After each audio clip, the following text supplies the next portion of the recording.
तो दोस्तों आप लोगों के बहुत सारे क्वेश्चंस थे इंजन सीज के वीडियो को लेकर के। तो आज इस वीडियो में मैं आपके उन सभी क्वेश्चंस के आंसर देने वाला हूँ और साथ में मैं मेरे तरफ से कुछ मेंटेनेंस की टिप्स और मेरे साथ अभी जो हुआ उसकी वजह से मुझे क्या सीखने मिला, ये सारी चीज़ें आपको इस पूरे वीडियो में हम डिस्कस करेंगे। So what's up everyone, my name is Darshan and welcome back to my YouTube channel. I hope कि आप सब एकदम बढ़िया होगे और बढ़िया ही रहना। तो दोस्तों कुछ क्वेश्चन है जिसके मुझे आंसर पहले ही देने हैं। सबसे पहली बात कि मेरे इंजन सीज का रीज़न क्या था। सेकंड, मुझे इंजन रीबिल्ड का कॉस्टिंग क्या पड़ा। थर्ड, मतलब इंजन पूरा रीबिल्ड करने के बाद भी क्या वैसा ही रन कर रहा है अभी तक। तो पहले तो मैं इन 3 सवाल के आपको जवाब दूंगा और उसके बाद कुछ ऐसी टिप्स एंड ट्रिक्स बताऊंगा जिसके वजह से आप खुद एश्योर कर सकते हो कि आपकी बाइक का इंजन कभी सीज ना हो। तो सबसे पहला क्वेश्चन है हमारा कि मेरे इंजन सीज होने का कारण क्या था, बाइक की इंजन सीज क्यों हुई। सो बेसिकली मैं बाइक को बहुत मेंटेन करता हूँ। इंजन सीज होने से पहले मैंने बाइक को ऑलरेडी 44,500 और 45,000 किलोमीटर्स के आसपास ऑलरेडी मैं चला चुका था। अब बहुत लोगों के क्वेश्चन, अभी पहली बात तो मैंने जब रील शेयर करे तो उसके ऊपर बहुत सारे कमेंट्स आए कि भाई ये हो सकता है वो हो सकता है। देखो मैं पर्सनली बताऊँ तो मैं बाइक का नॉलेज रखता हूँ, इतना नहीं कि जितना मैकेनिक को है, बट एक जो जनरल नॉलेज होता है, एक राइड पे कहीं आप अटक जाओ, बीच में कहीं अटक जाओ तो उसमें से कैसे निकलना है उतना नॉलेज मैं रखता हूँ। और मैंने कभी ये नहीं सोचा था कि मेरे बाइक का इंजन सीज हो सकता है।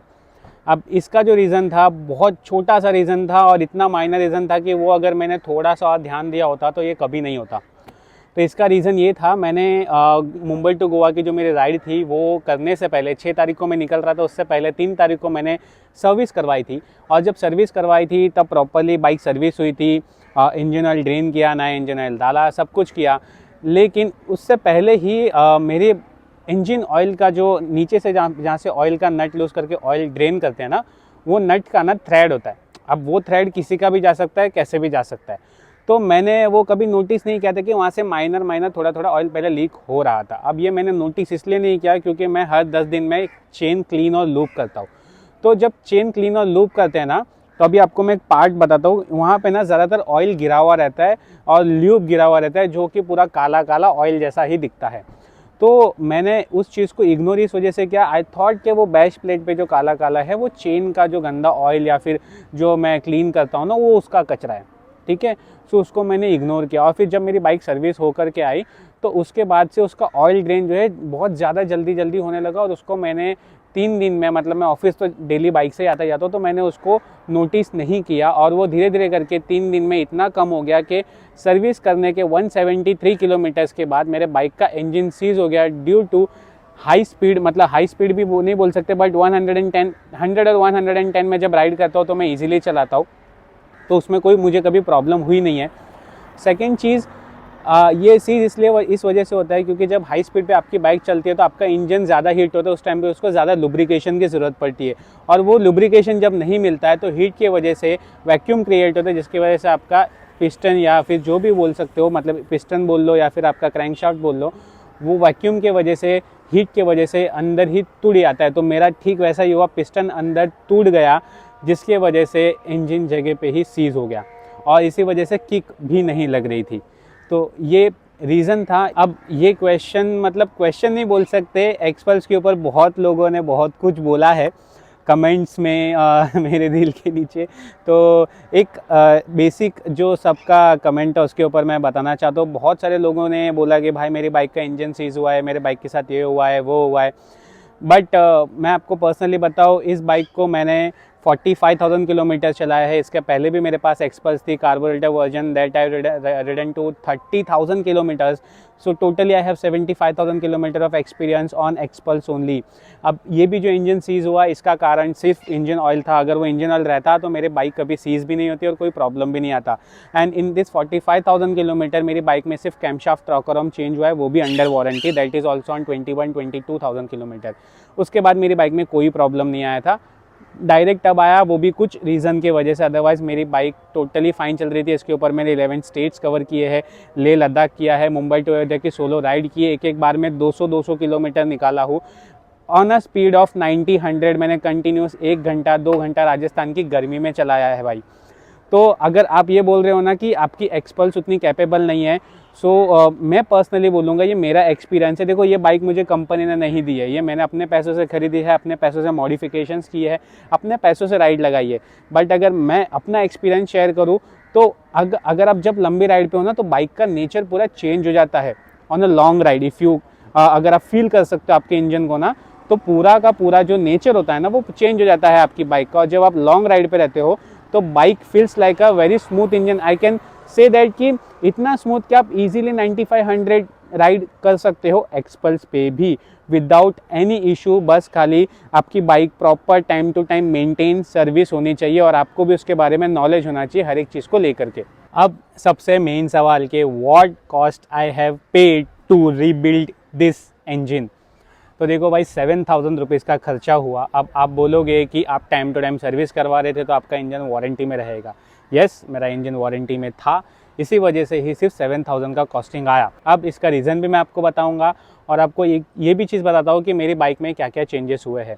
मेरी बाइक में counter shaft, crank shaft, balancer, block piston, फिर upper head assembly, cam shaft, rocker arm, clutch plate, pressure plate, balancer gear, ये सभी चीज़ें चेंज हुई है। जो पुराना है तो वो सिर्फ है आपका मैग्नेट कॉइल, वन वे और टाइमिंग चेन, बाकी सारी चीज़ें रिप्लेस हुई है। ये इसलिए क्योंकि इंजन सीज होने के बाद अगर 1% भी चांसेस लग रहा है ना कि इससे अगर प्रॉब्लम हो सकता है इंजन में, तो उसको चेंज करवा दो, ठीक है। अब ये सारी चीज़ें प्रॉपरली चेक करके चेंज की गई, क्योंकि इस हर चीज़ पे थोड़ा थोड़ा इफेक्ट हुआ था, मार लगा था। क्योंकि इतनी हाई स्पीड पे 110 की स्पीड पे अगर आपका इंजन सीज हो रहा है तो सीधी बात है प्रॉब्लम कहीं ना कहीं अंदर दूसरे पार्ट्स में भी आती है। अब 7000 मैंने किस चीज़ के पे किया वो मैं आपको बताता हूँ। आपका इंजन जो है वारंटी में रहता है, that is only till the block piston. अब ब्लॉक पिस्टन जो है आपका, अगर मैं आपको बताऊँ तो यहाँ तक आता है नीचे तक, उसके ऊपर जो है हेड असेंबली होता है। आपके ब्लॉक पिस्टन के ऊपर आपका कैमशाफ्ट, रॉकर आर्म और वेल्व आते हैं, ठीक है। वेल्व भी रिप्लेस हुए हैं मेरे।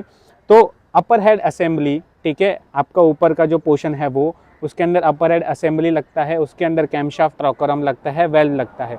इस चीज़ का कॉस्टिंग मुझे पे करना पड़ा था, जिसका कॉस्टिंग मुझे 7000 आया था। और ये सभी चीज़ें सर्विस सेंटर में ही हुई है और मेरा इंजन अभी भी वारंटी में है टिल 75,000 किलोमीटर और 5 इयर्स वारंटी, जो एक बेसिक हर इंजन के साथ में आती है अगर आप टाइम टू टाइम सर्विस करवाते हो तो। अभी मेरा जो सर्विस इंटरवल है एवरी 3000 किलोमीटर है, अभी नहीं एक्सपल्स में 6000 किलोमीटर कर दिया है उसको। तो आप उसका अपने जो सर्विस इंटरवल है उसके हिसाब से टाइम टू टाइम सर्विस करवाइए। अगर कोई भी इशू आता है तो कंपनी आपको वारंटी में कवर करके देती है। अब थर्ड क्वेश्चन जो है वो बहुत सारे लोगों ने मुझे मतलब ऐसा बता दिया है, पूछा नहीं है समझो, बता दिया है कि भाई इंजन रीबिल्ड होने के बाद पहले जैसा परफॉर्मेंस नहीं रहता है, वो आपको कुछ ना कुछ काम निकाल करके देगा। अब देखो इसका एक्सपीरियंस पर्सनली बताओ तो मुझे नहीं है, बट एक चीज़ हम सोच सकते हैं कि इट्स अ मशीन, राइट। जो पार्ट आपका ख़राब हुआ है अगर वो पूरा का पूरा रिप्लेस हो जाए, ठीक है, जैसा था वैसा का वैसा नया लग जाए, तो वो क्यों पहले जैसा वर्क नहीं करेगा, राइट। ये मेरा थिंकिंग है। पॉजिटिव नेगेटिव सोचने वाले दोनों तरीके के लोग रहेंगे।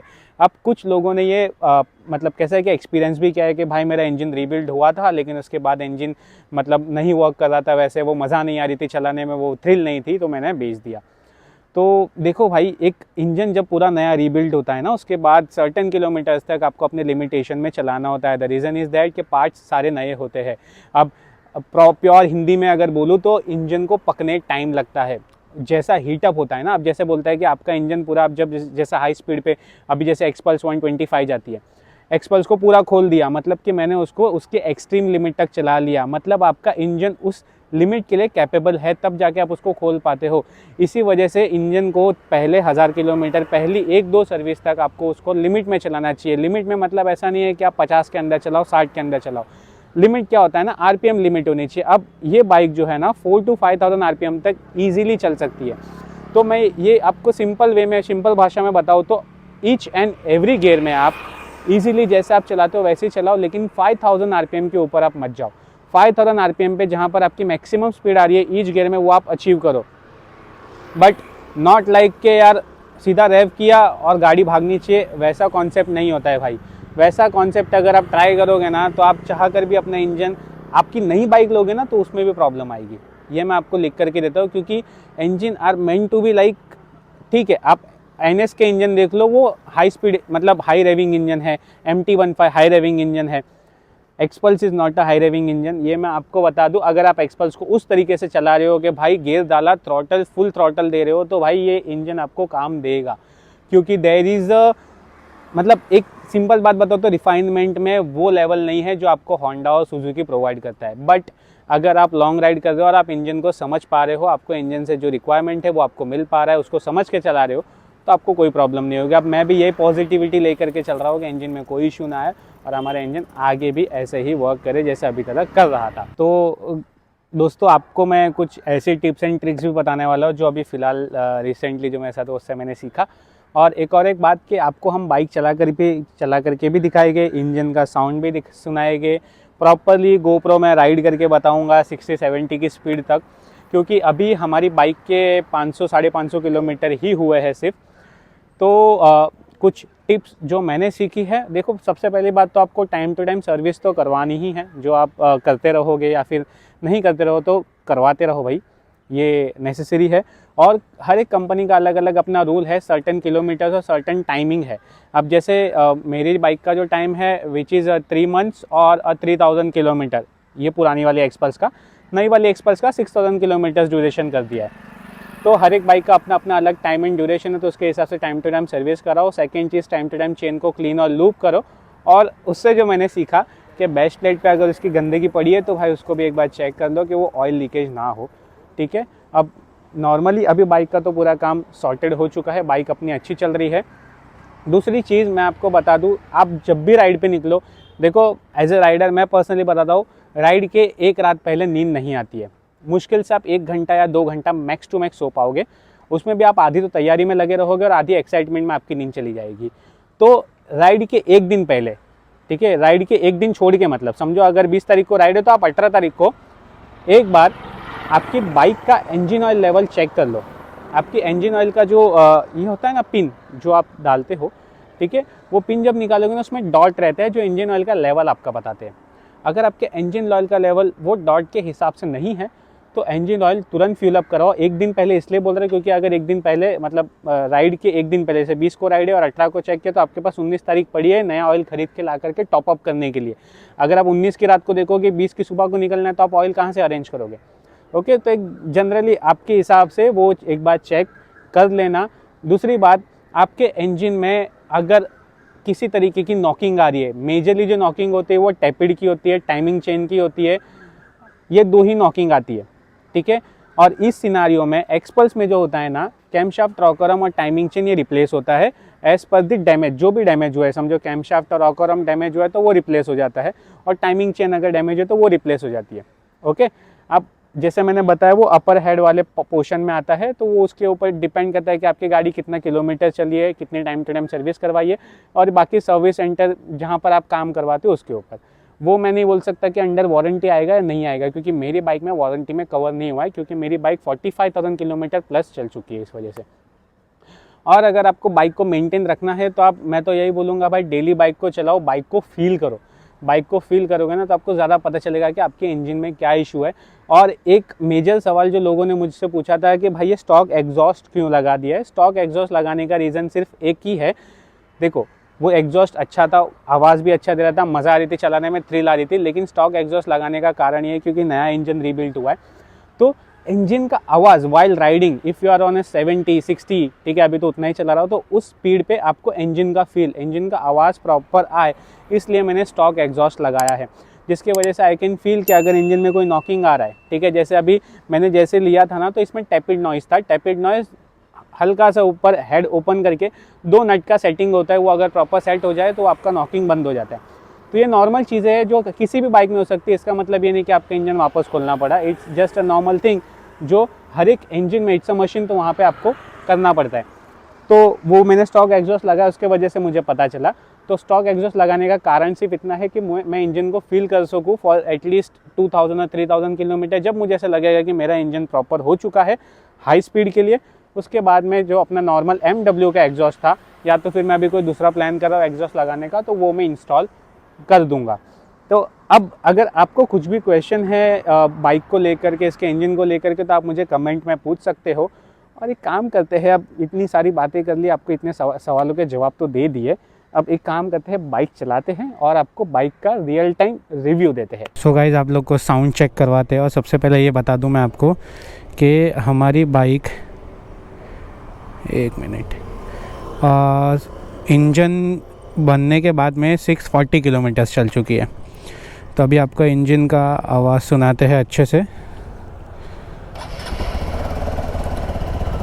थोड़ा जैसे इंजन स्टार्ट होता है ना, एक चीज़ आपको भी बताता हूँ, आप भी जब भी मॉर्निंग में स्टार्ट करो या 3-4 घंटे के बाद स्टार्ट करो ना, तो इंजन को एटलीस्ट 1 मिनट या 30 सेकेंड्स तक आइडियल छोड़ो, क्योंकि इंजन से नीचे जो ऑयल होता है वो पंप होके ऊपर तक आता है, हेड तक आता है, ब्लॉक पिस्टन में जाता है। तो उसके लिए थोड़ा वेट करो, उसके बाद रैप करो। अभी फ़िलहाल तो अपना इंजन गर्म है तो हम डायरेक्ट रैप कर सकते हैं। तो ये इंजन का साउंड है, सुनो एक बार।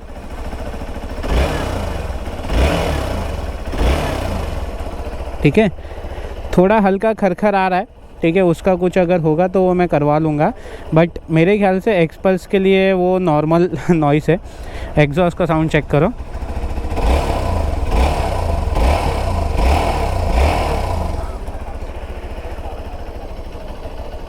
तो ये एकदम नॉर्मल साउंड है। अभी यहाँ से चले गए, ठीक है। मैं आपको हर एक गियर में थोड़ा हायर आरपीएम तक लेके जाऊँगा, 4,000 to 5,000 आरपीएम तक, ताकि आपको एक आइडिया आ जाए।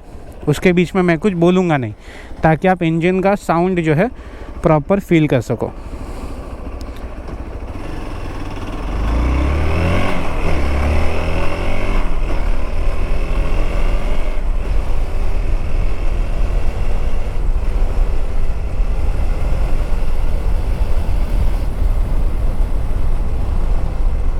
तो देखा भैया जी, एकदम सूथिंग साउंड, एकदम नॉर्मल, जैसे एक्सपल्स बिहेव करती है वैसे ही हमारी एक्सपल्स बिहेव कर रही है।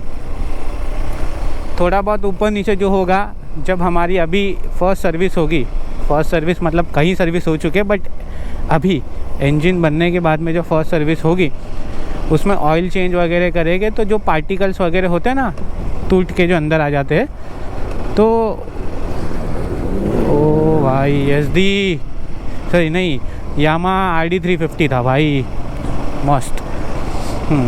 तो मैं बोल रहा था, वो जो पार्टिकल्स होते हैं ना, जो थोड़ा थोड़ा करके निकले रहेंगे, वो पूरा क्लीन हो जाएगा, उसके बाद थोड़ा और फ़र्क पड़ेगा।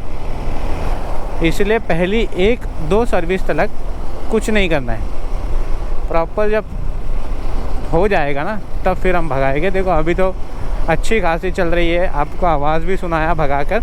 और मैं डेली ऑफिस जाता हूँ, तो मेरा ऑफिस का टाइमिंग सुबह 8 बजे का है, हाईवे खाली मिलता है, मैं आराम से खींचता हूँ 70-75, क्योंकि 5,000 किलोमीटर तक, सॉरी 5,000 आरपीएम तक ये बाइक इजीली 70-75 पहुँच जाती है पाँचवें गियर में, तो उसका कोई अपने को इशू ही नहीं है भाई। तो भाई देखो, बाइक अगर लोअर आरपीएम में हायर गियर की भी बात करूँ तो देखो इजीली 3,000 आरपीएम पे चल रहा है, 3-3,500 पे, और बाइक की स्पीड देखो 40-45 है, तो भी एकदम नॉर्मली परफॉर्म कर रहा है, ठीक है। तो ऐसा ही समझ लो कि 45,000 किलोमीटर चलने के बाद हमारी बाइक का इंजन पूरा न्यू हो चुका है। मैं तो यही समझ के चल रहा हूँ, बी पॉजिटिव, ऑलवेज पॉजिटिव। आगे जो होगा कुछ पता नहीं है, अभी अच्छा लग रहा है, अभी मज़ा आ रहा है, उसमें जियो, उसमें चलाओ। और देखो छोटा मोटा ऊपर नीचे 19-20 दैट इज़ ओके, ठीक है। अगर मैं यही पकड़ के बैठूंगा, नहीं भाई मेरे को जैसा था वैसा ही चाहिए, या जो मेरे को पूरा नया इंजन, नहीं होता भाई, ये सारी चीज़ें पॉसिबल ही नहीं है। तो भाई हमको इतने में इतना मिल रहा है, समझ लो 45,000 किलोमीटर का मेरा इंजन एकदम न्यू हो गया, थोड़ा खर्चा हुआ दैट इज़ ओके, बट जो चीज़ बनकर मिली है वो नेक्स्ट 50,000 किलोमीटर तक प्रॉब्लम नहीं देगी, जैसा मैं मेंटेन रखता हूँ उस हिसाब से। ऐसा तो उसके भी आगे नहीं देनी चाहिए, अभी भी नहीं देनी चाहिए थी, लेकिन जो हो गया वो हो गया, वो हिसाब है। एंड माइलेज के ऊपर अगर आप पूछोगे कुछ असर पड़ा है तो हाँ, माइलेज के ऊपर थोड़ा असर पड़ा है।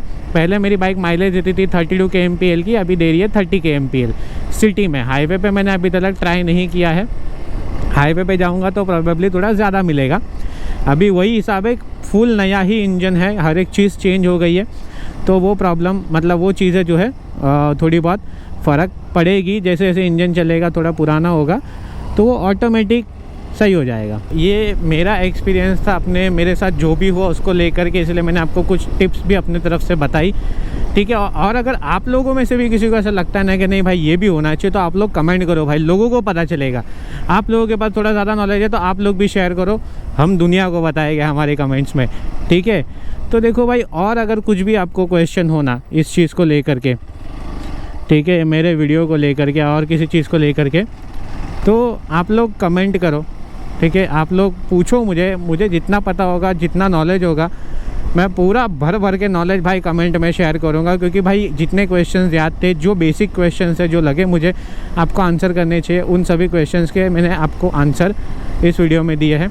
इससे ज़्यादा अगर कुछ हो तो कमेंट करो, पूछो, मैं अपनी तरफ से पूरे सारे आंसर देने की आपको कोशिश करूँगा। तो भैया जी, इस वीडियो में इतना ही था। अगर आपको ये वीडियो पसंद आया हो तो इस वीडियो को लाइक कर दीजिएगा, शेयर कर दीजिएगा, और सब्सक्राइब करना तो बिल्कुल भी मत भूलना, और नहीं किया तो अभी के अभी जाके कर दो। मिलते हैं आपसे नेक्स्ट वीडियो में।